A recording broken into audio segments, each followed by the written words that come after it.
aku tak sengalah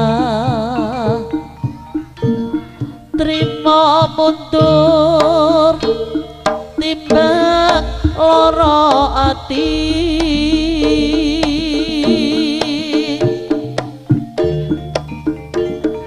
tak oya wong kowe wis lali ora bakal bali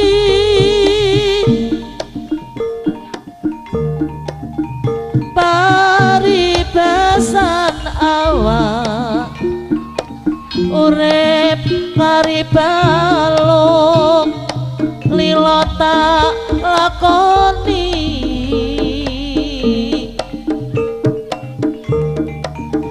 jebule jadimu jebule supamu ra bisa dikuku wong salah ora gelem ngaku salah suwe-suwe sapa wong sing betah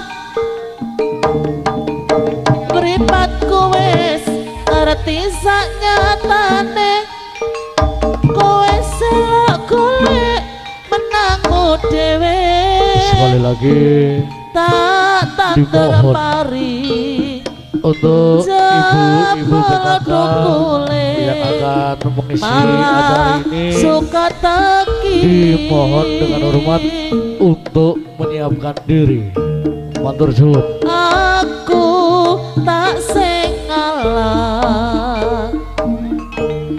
trimo mundur timbang loro ati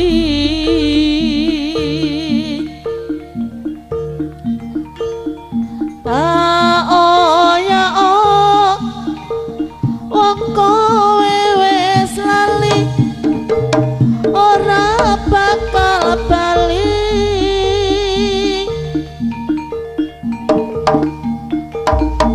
paribasan awak urip kari balung lilo tak lakoni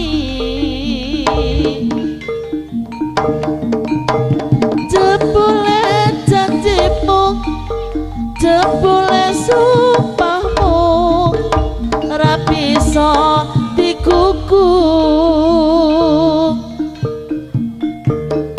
wong salah ora gelem ngaku salah suwe-suwe sapa wong sing betah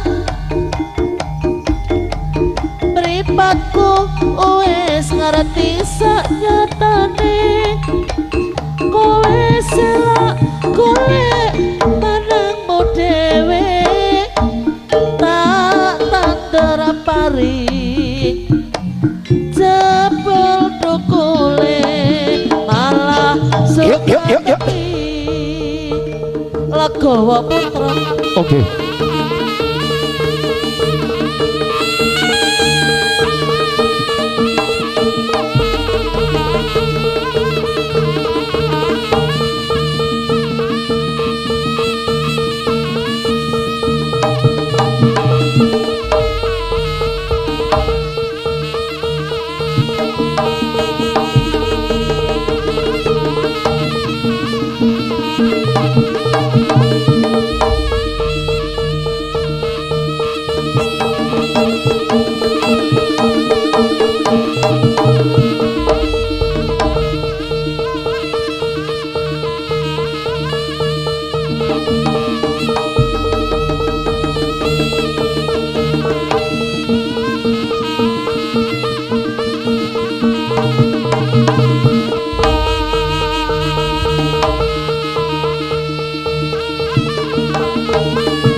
para pamirsa minulya mangeten kula minggaipun adegan dari kuda kembang ingkang kaping sepisan sampun paripurna.